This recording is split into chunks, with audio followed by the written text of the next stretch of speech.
I'm Samantha Anderson, Director of Communications for Newton Public Schools, and I'm here with Superintendent Dr. Deb Ham, and we're here to recap Monday night's Board of Education meeting. It will be the last one of the 2019 year.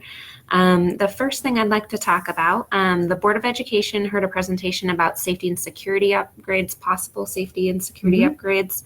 Can you just let us know what that was about? Absolutely. We had a presentation from Lance Clausen, a community member, who also had worked with our staff, Matt Morford and others, on putting together some potential equipment purchases that we could use to better secure our buildings. So he presented on that. This was part of a much bigger picture, but it's like phase one of what we might do or consider in the future.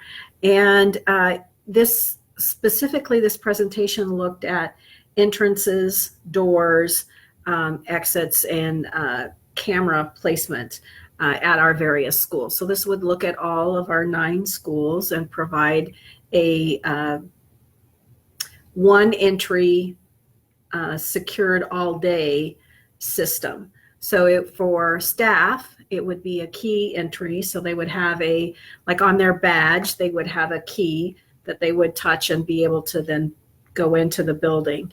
But for visitors, it would mean that they would need to announce who they were and be buzzed in, or the door opened for them to come into the building.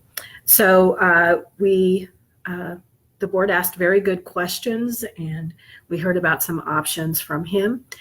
We talked a little bit about the cost of that, and it was included in what we're going to talk about a little bit later, capital outlay expenditures. So, all right. Before we get to that, real quick, there was a change in board policy regarding lunches. Could you just let us know what that was? Again, we have a board policy, longstanding board policy, that requires that parents keep their food meal charges to a minimum. And in our board policy, it was 2 meals. And we had a situation recently that brought this to my attention that made me question whether or not we were providing enough time for parents to be responsive to the fact that their child might not have any funds left in their meal account. So we did go ahead and make a board policy change to extend that from 2 meals to 5 meals. Gives parents a little bit more time to make arrangements or to remember. You know, everybody's busy, and so sometimes we forget. And also when sometimes we have an equipment failure that a parent will pay, and then it won't get uploaded, or we can't access that information till the next day. So it just gives everyone a little bit more time to make sure that students receive a regular school meal rather than an alternate meal. Right. And then back to capital outlay. The board also heard kind of an update about where we are on that right now. Can you let us know what that was? We wanted to start the conversation a little bit earlier this year than maybe we have some years in the past, because of the significant needs that we're seeing in the district. So we had a normal time frame for our staff to put in their requests for capital outlay expenditures for the upcoming year. As a result of some work that's been done over the last year and a half, we do have a 5-year plan put together for capital outlay expenditures that are ongoing kinds of things, not the emergency. So these would be things like how often do you put a new roof on a building? How often do you replace a bus? Those kinds of really big ticket items. So that's put together, and we've outlined what it will look like over the next 5 years. And next year, those expenditures are estimated to be about $1.1 million. And that's not anything new.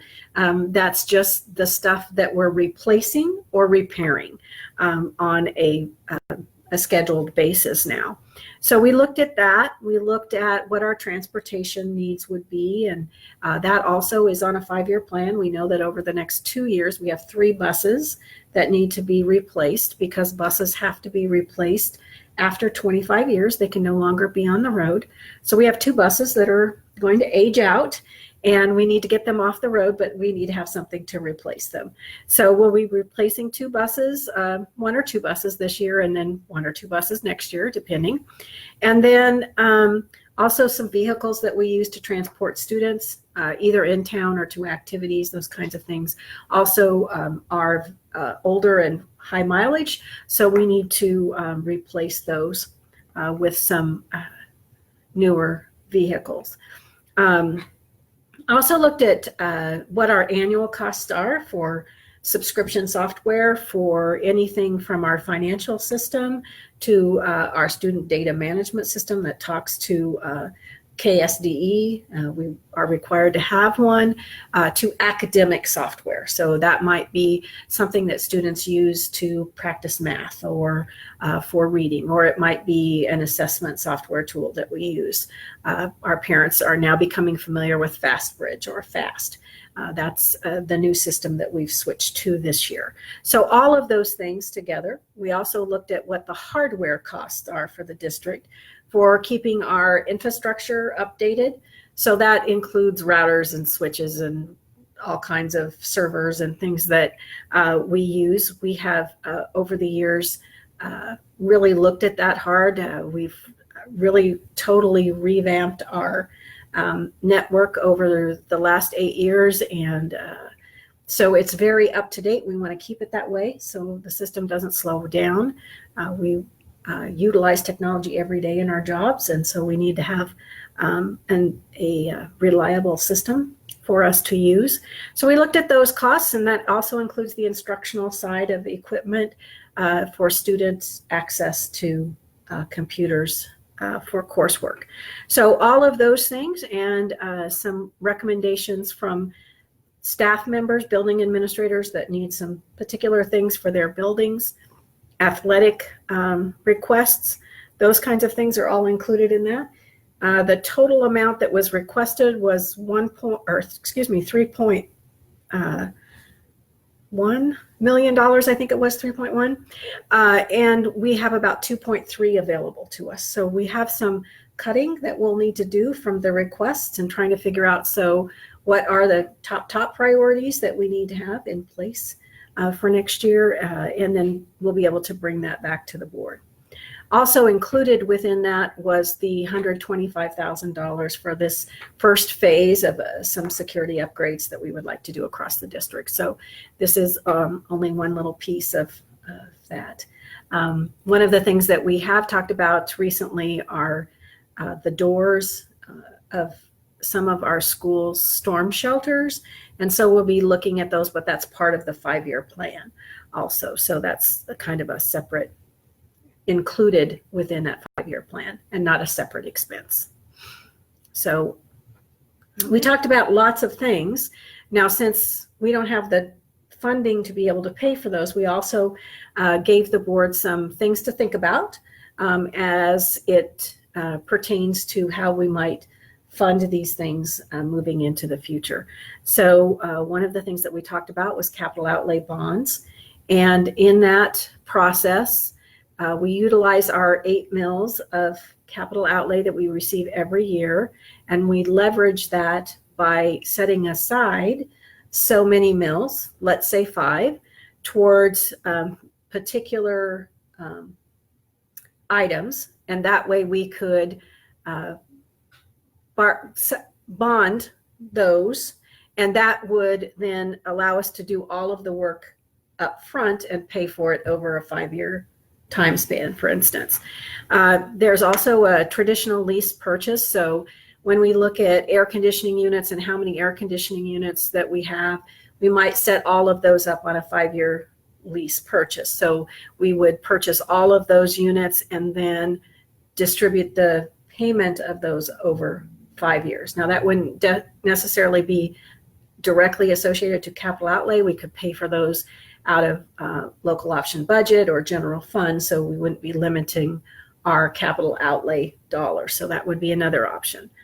Another option in reference to the one I just said was we could increase the LOB percentage local option budget from what we currently have, which is 30%, to 33%.